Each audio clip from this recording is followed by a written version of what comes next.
Hello student, welcome to Adda247 Bengali. যারা যারা ক্লাসে আছো এটা কনফার্ম করবে যে তোমরা আমাকে প্রপারলি শুনতে পাচ্ছ কিনা। আর যদি একদম ঠিকঠাক করে শুনতে পেয়ে থাকো তাহলে লিংকটাকে প্লিজ একটু শেয়ার করে দিও তোমাদের যতগুলো গ্রুপ আছে সবকটা গ্রুপে। আজকে আমরা কথা বলবো কোন চাকরিটাতে তোমরা একটু তাড়াতাড়ি পেতে পারো, কোন চাকরিটার জন্য প্রিপারেশন নিলে 1 বছরের মধ্যে চাকরিটা নিশ্চিত করতে পারো। যদি সত্যি একটু তাড়াতাড়ি চাকরি চাও তাহলে কোন চাকরিটা করাটা তোমাদের জন্য সবথেকে ইজি হবে। আমি পরীক্ষাটাকে ইজি বলছি না, আমি চাকরি পাওয়ার পদ্ধতিটাকে ইজি বলছি। ডেফিনেটলি আমি পরীক্ষাটাকে ইজি বলছি না। একটা জিনিস মাথায় রেখে দেবে, কোনো জিনিসই না সবসময় খুব ইজিলি যেটা পাওয়া যায় বা খুব ভালো জিনিস খুব ইজিলি পাওয়া যায় না, এটা মাথায় রেখো। তার জন্য আমাকে একটুখানি পরিশ্রম করতে হবে। যদি সেটা তাকে আমাকে পেতে হয় তাহলে সেই মূল্যটা আমাকে দিতে হবে। তার জন্য একটু ভালো করে প্রিপারেশন দরকার। বাট এরকম তো নয় যেটা আমি চাইছি, যেটা আমি প্রচন্ড লেভেলে চাইছি সেটা আমি কখনো পেতে পারবো না, সেরকমও তো নয়, নিশ্চয়ই পেতে পারি। বাট তার জন্য আমাকে সেই পরিশ্রমটুকু ঠিকঠাক করে করতে হবে, তাই তো? তো চলো আজকে সেইটার কথাই বলি। কোন চাকরিটাতে তোমরা একদম কোনো একদম দুর্নীতি বা পরীক্ষা পিছিয়ে যাওয়া এরকম কোনো কিছুতে দেখছো না। একদম পরপর ওয়েতে পরীক্ষা হচ্ছে। কোথায়, কোন জায়গাটাতে একদম পরপর ভাবে পরীক্ষা হতে পারে।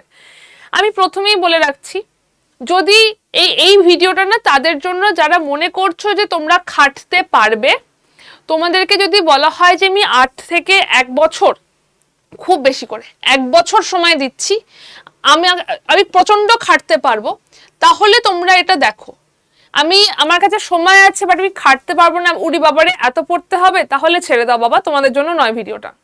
বাট যদি কেউ মনে করো যে হ্যাঁ আমি একটু খাটতে পারবো, আমার লাইফটাকে সেট করার জন্য, আমার ফিউচারটাকে আরো বেটার করার জন্য, আমার বাড়ির লোকের ফিউচারটাকে আরো বেটার করার জন্য, আমি লাইফে সেটেল হওয়ার জন্য, এবছর পুজোতেও বাবা মার থেকে গিফট নিয়েছি, পরের বছর পুজোতে আমি ওদেরকে গিফট দেবো, সেইটা করার জন্য যদি মনে হয় যে হ্যাঁ এটা করার জন্য আমাকে যতটা খাটতে হতে পারে আমি তার জন্য রেডি, আমি তার জন্য খাটতে পারবো, তাহলে এই ভিডিওটা তোমার জন্য, তাহলে এই ভিডিওটা পুরোপুরি হবে তোমাদের জন্য। ঠিক আছে?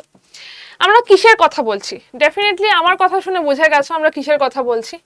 ব্যাংকিং জব, ব্যাংকিং জবের কথা বলছি। তার কারণ ব্যাংক এমন একটা জায়গা যেখানে তোমরা লাস্ট 10 বছরে ব্যাংকিং এর দুর্নীতি নিয়ে কিছু শুনেছো? যে পরীক্ষাতে হচ্ছে দুর্নীতি হচ্ছে, পরীক্ষা হচ্ছে না, আটকে গেছে, পরীক্ষায় নেওয়া হচ্ছে না, শুনেছো? না। এখন লিস্ট যদি করা যায় তাহলে এখনো কতগুলো ফর্ম ফিল আপ চলছে। IBPS, RRB, PO এবং RRB ক্লার্ক জাস্ট পরীক্ষা হবে ডিসেম্বর অক্টোবরে, এবং অক্টোবরেতে IBPS ক্লার্কের প্রিলিমস রয়েছে। তার কিছুদিন আগে আগস্টে IBPS POর প্রিলিমস ছিল। পর পরীক্ষা, SBI হয়ে গেছে, পর পরীক্ষা। এবং এই পর পরীক্ষাগুলো কিন্তু একটার পর একটা হয়ে যাচ্ছে, সেম সিলেবাসে হচ্ছে। পরপর করে পরীক্ষাগুলো হচ্ছে, সেম সিলেবাসে হচ্ছে। ব্যাংক এমন একটা জায়গা যেখানে তোমরা নিশ্চিত, যদি একটুখানি খুব ভালো করে খাটো, তোমরা নিশ্চিতভাবে চাকরিটা পাবে। বাট হ্যাঁ, কন্ডিশন অ্যাপ্লাই, খাটতে হবে। ফ্রিতে কিছু হয় না, ইজিলি কিছু হবে না। তুমি যদি পরিশ্রম করো তুমি তার রিটার্ন 4 গুণ পাবে, বাট পরিশ্রম তোমাকে করতে হবে। তুমি যদি মনে করো যে হ্যাঁ আমি পরিশ্রম করতে পারবো, পরিশ্রম যদি করো ব্যাংক তোমাকে 4 গুণ রিটার্ন দিয়ে দেবে। তার কারণ ব্যাংকের যা স্যালারি, ব্যাংকের যা লাইফস্টাইল হবে এরপর, সেটা অনেকটা বেটার। 1 বছর যদি পরিশ্রম করার ক্ষমতা থাকে তাহলে এই ভিডিওটা কন্টিনিউ করো। কেন ব্যাংক? কারণ একদম নির্দিষ্ট মানে ঠিকঠাক করে পরীক্ষা, নির্দিষ্ট সময় তুমি পরীক্ষাটা দিতে পারছো, নিয়মিত পরীক্ষা।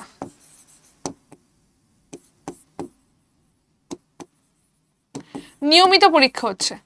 বাকি সমস্ত কিছুর থেকে, বাকি তুমি যতগুলো এক্সামের নাম করতে পারো সমস্ত এক্সামের থেকে সিলেবাস অনেক কম, সিলেবাস অনেক কম। তুমি যে কোনো পরীক্ষার নাম করে নাও, তুমি WBCS করো, CGL করো, গ্রুপ C গ্রুপ D করো, যে কোনো পরীক্ষার নাম করো, সিলেবাস তোমাকে অনেক কম পড়তে হবে। তোমাকে এখানে ইতিহাস, ভূগোল, বিজ্ঞান কিচ্ছু পড়তে হয় না বাবা, শুধু রিজনিং, অঙ্ক, ইংলিশ, ব্যাংকিং অ্যাওয়ারনেস। বাট হ্যাঁ, ডেপথে পড়তে হবে, স্পিডে অঙ্ক করতে হবে, খাটতে হবে, বলেই রেখেছি খাটতে হবে। তোমার পরীক্ষার লেভেলটাও কিন্তু মানে প্রচন্ড সাংঘাতিক, একদম প্রচন্ড না পারার মতো কিছু নয়। IBPS, RRB clerk easy level পরীক্ষা হয়, বাট SBI PO লেভেল অনেক হাই লেভেল হয়, তুমি লেভেল পাবে, কিন্তু তোমাকে খাটতে হবে, তুমি যেরকম খাটবে তুমি সেরকম তার রেজাল্ট পাবে, একদম সিম্পল। সিলেবাসটা অনেক কম। কেন ব্যাংকের কথা পড়বে তার জন্য আমি সেই পয়েন্টগুলো তোমাদেরকে লিখছি।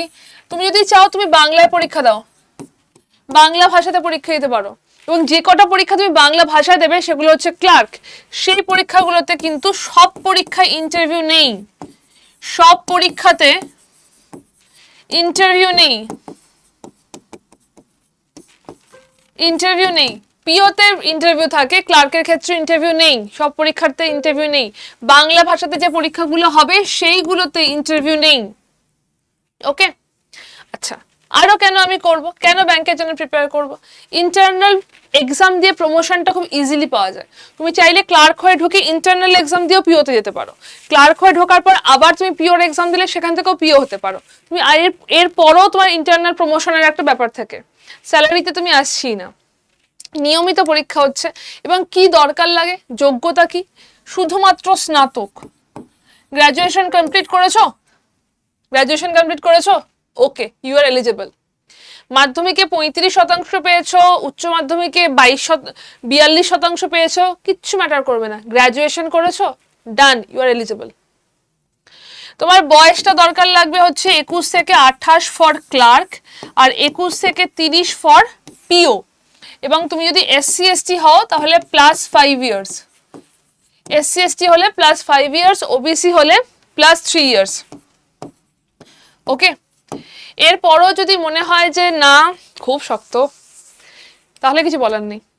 একটা জিনিস ভালো করে মাথায় ঢুকে রাখো, আমি তোমাকে যে পরীক্ষার জন্য এখন প্রিপেয়ার হতে বলছি সেই পরীক্ষাটা এই মুহূর্তে হচ্ছে না, পরীক্ষাটা হবে 2026-এ, 2026-এর আগস্ট থেকে এই পরীক্ষাগুলো হবে। এবং 2026-এর আগস্ট মানে তোমার কাছে সময় রয়েছে 11 মাস। 11 মাস যদি তুমি সত্যি খাটতে পারো, আমি প্রথমেই বলে রেখেছিলাম এই ভিডিওটা তাদের জন্য যারা খাটতে পারবে। 11 মাস তুমি যদি খাটতে পারো তাহলে পরীক্ষার পর, সিলেকশনের পর তোমার লাইফটা ডিফারেন্ট হবে। যদি মনে করো যে এই সমস্ত কিছুর জন্য আমাদের হেল্প চাই, আমাদের হেল্প করলে সেটা বেটার তোমরা হবে, এই ব্যাচটা 22 তারিখ থেকে শুরু হয়েছে, 4টে ক্লাস হয়ে গেছে। পুজোর মধ্যে বুঝতে পারছি, বাট স্টিল প্রিপারেশনটাকে চালানোর জন্য এই পুজোটা, পরীক্ষাটা দরকার। যারা এবছর পরীক্ষা দিচ্ছে তারা পুজোর মধ্যে পড়ছে, তার কারণ তারা অলরেডি প্রিপেয়ার হয়ে এসছে, তাদের 5 তারিখে পরীক্ষা, তো তাদের পড়তে হচ্ছে, কারণ তাদের লাইফটা সেট করতে হবে। নেক্সট টাইম যদি মনে করো তোমাকে সেই জায়গাটাতে যেতে হবে, তোমাকেও পড়তে হবে। 22 তারিখ থেকে শুরু হয়েছে, 200 ঘন্টার বেশি live class, mock test, video, আর 8খানা বই। এতটাই হাই কোয়ালিটির বই যে এ ছাড়া আর কিছু লাগবে না, জাস্ট লাগবে না, এতটাই হাই কোয়ালিটির বই। 8টা বই তোমরা পেয়ে যাচ্ছ। যদি মনে করো জয়েন করতে চাইছো, 8013908272 হচ্ছে ফোন নাম্বার, এই ফোন নাম্বারে কন্ট্যাক্ট করতে হবে। 8013908272, এটা হচ্ছে ফোন নাম্বার, এই নাম্বারে কন্ট্যাক্ট করতে হবে। Y268 হচ্ছে ডিসকাউন্ট কোড, এই ডিসকাউন্ট কোডটা ইউজ করলে তুমি ডিভি পেয়ে যাবে 1 বছরের দামে, 2 বছরের জন্য ব্যাচটা পেয়ে যাবে। 2 বছর তোমার কাছে মক টেস্টগুলো থাকবে, 1 বছরের দামে 2 বছরের জন্য এই ব্যাচটা পেয়ে যাবে। কি করে জয়েন করবে এটা যদি তোমার মনে হয় একবার বলে দিই। ফার্স্টে আমাদের অ্যাপটাকে ডাউনলোড করবে, আমাদের অ্যাপটাকে আগে ডাউনলোড করে নেবে। অ্যাপটাকে ডাউনলোড করার পর আমাদের অ্যাপটাকে আগে ডাউনলোড করবে, সেখান থেকে যাবে গভর্নমেন্ট জব এক্সাম, সেখান থেকে যাবে স্টেট এক্সাম। স্টেট এক্সামে যেতে বলছি তার কারণ হচ্ছে যে তোমাদেরকে বাংলা ভাষাতে পড়াবো, তাই স্টেট এক্সামে যাও। এখান থেকে যাও ওয়েস্ট বেঙ্গল, এখান থেকে যাবে স্টোর, স্টোর বা দোকান, তার মধ্যে দেখবে লেখা রয়েছে যে ফাইন্ড প্রোডাক্ট বাই এক্সাম, তার মধ্যে সামনেই লেখা রয়েছে বেঙ্গল ব্যাংক, বেঙ্গল ব্যাংক। সেখানে গিয়ে ব্যাংক ফাউন্ডেশন ব্যাচটা দেখতে পাবে। ব্যাংক ফাউন্ডেশন ব্যাচটাতে অটোমেটিক্যালি একটা MA20 বলে একটা কোড দেওয়া থাকে, তাতে দামটা বেশি পড়ে, ঠিক আছে, তাতে দামটা অনেকটা বেশি পড়ে। এটাকে ক্রস করে দেবে, এটাকে ক্রস করবে, ক্রস করলে কুপন অ্যাভেলেবেল লেখা আসবে, সেখানে গিয়ে কোডটা দেবে Y268, Y268 এই কোডটা দিতে বলছি ব্যাংকের ক্ষেত্রে, যাতে কোনো প্রবলেম হলে আমি হেল্প করতে পারি। Y268 এই কোডটা এখানে ইন করবে। তারপর সেখান থেকে যাবে বাই নাও। বাই নাওতে যাওয়ার পর তুমি তোমার নাম, ফোন নাম্বার, পুরো অ্যাড্রেসটা এখানে দেবে, কারণ বাড়িতে তোমার বই যেতে হবে। দেওয়ার পর কন্টিনিউ করো। তারপর একটা ছোট মেসেজ আসবে যে ভুল অ্যাড্রেস দিলে বাড়িতে বই যাবে না, সেটাকে দেখে ঘাবড়িও না। একটা মেসেজ আসবে, এটাকে আই কনফার্ম করতে হবে। আই কনফার্ম করার পর ইউপিআই পেয়ে যাবে পেমেন্টের জন্য। এত কিছু করতে যদি মনে হয় যে টু মাচ কাজ, তাহলে কি করবে, 8013908272 এই নাম্বারে ব্যাংক লিখে আমাকে পাঠিয়ে দাও এবং এই কোডটা ইউজ করো। এই নাম্বারটাতে ব্যাংক লিখে আমাকে পাঠিয়ে দাও, আমি তোমাদেরকে গাইড করে দেবো, আমি তোমাদেরকে লিঙ্ক পাঠিয়ে দেবো। বাট আবার বলছি, যদি মনে করো যে আমি খাটতে পারবো, এখানে শুধু ব্যাংক নয়, ব্যাংক এবং ইন্স্যুরেন্সের প্রিপারেশন হয়। তুমি বছরে 25টার মতো পরীক্ষা পাবে, সেম সিলেবাসে 25টার মতো পরীক্ষা তুমি দিতে পারবে। কতবার ফেল করবে বাবা? একবার, দুবার, তিনবার, চারবার? কতবার ফেল করবে? 25টার বেশি পরীক্ষা তুমি দিতে পারবে এই সিলেবাসে প্রিপারেশন নিয়ে। তো একটুখানি ক্লেভারলি ভাবো যে কোন দিকে এগোলে আমার চাকরি পাওয়ার সম্ভাবনাটা থাকবে। একদম খুব সিম্পল ভাষায় বলি, সেটা হচ্ছে যে আমি কত নাম্বার পেয়েছি, আমার ক্লাস 11-12-এ কত নাম্বার ছিল, আমি গ্র্যাজুয়েশনে কত নাম্বার পেয়েছি, কেউ কোনোদিন ওই সার্টিফিকেটগুলো দেখবে না। কেউ কোনোদিন ওই সার্টিফিকেটগুলো দেখবে না। আলটিমেটলি জিজ্ঞাসা করবে তুমি কি করছো এখন? ও বেকার, কি করছো এখন? তো তুমি কতটা কি পেয়েছো, আমি এটা পড়েছি, এবার তোমাকে আরো পড়ার দিকে যেতে হবে। এগুলো পড়ার দিকে গিয়ে তুমি যদি তোমার মনে হয় যে হ্যাঁ আমি এদিকে গিয়ে সাকসেস পেতে পারি, তাহলে সেদিকে যাও। বাট একটু মানে মাথায় বুদ্ধি নিয়ে ভাবো কোন দিকটাতে গেলে আমার চাকরি পাওয়ার সম্ভাবনাটা বাড়বে। আমার বুদ্ধিমত্তা পরিচয় দেওয়ার জায়গা এখন আর নেই, আমাকে চাকরি পেতে হবে। চাকরিটা কোন দিকে গেলে আমি তাড়াতাড়ি পেতে পারবো, সেটাকে ভাবো। যে জায়গাতে অপশন বেশি রয়েছে, আমি অনেক বেশি পরীক্ষা দিতে পারবো, সিলেবাসটা কম, হ্যাঁ একটু ডিফিকাল্ট আমাকে পড়তে হবে, সিলেবাসটা তো কম, তাহলে আমি বেশি কনসেন্ট্রেট করতে পারবো এই কম সিলেবাসটার ওপর, তাহলেই অটোমেটিক্যালি আমার ভালো রেজাল্ট হবে। তো সেই জায়গাটাকে ভাবো আর একটু ওয়াইজলি ভাবো। বেস্ট অফ লাক, দেখা হবে ক্লাসে।